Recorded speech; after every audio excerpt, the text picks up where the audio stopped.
بسم اللہ الرحمن الرحیم عن ابی موسیٰ اشعری قال رسول اللہ صلی اللہ علیہ وسلم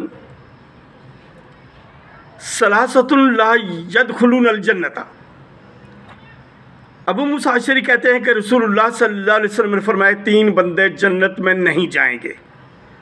پہلا کون سا ہے؟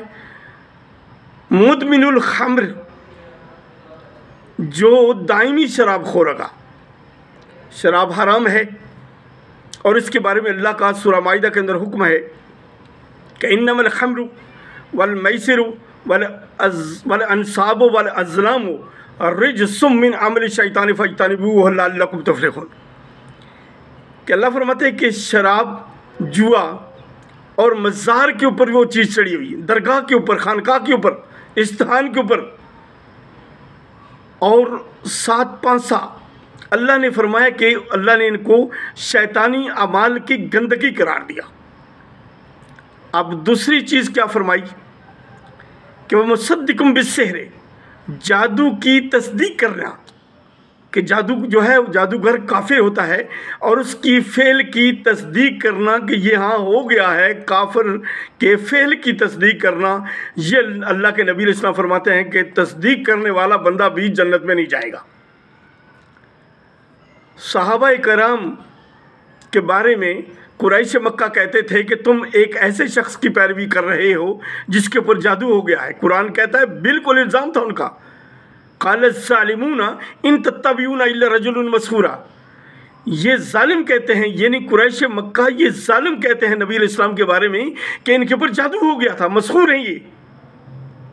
میں قرآن کہتا ہے یہ تردید کر رہا ہے، اس کی بالکل اس فعل کی تردید کر رہا ہے۔ میرے نبی کے اوپر یہ وار نہیں چل سکا لبید بن عاصم یہودی کا۔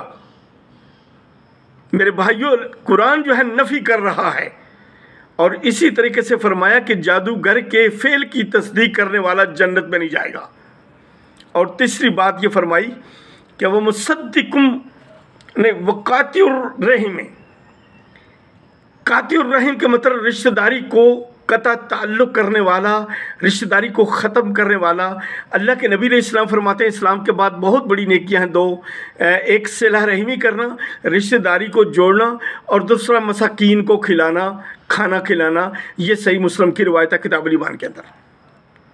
تو میرے بھائیوں، جو شخص رشتہ داری کو ختم کرے گا، قطع تعلق کرے گا اس کے ساتھ، تو نبی علیہ السلام فرماتے ہیں کہ وہ جنت میں نہیں جا سکے گا۔ تو میرے بھائیوں، ہمیں غور کرنا چاہیے اس کے اوپر۔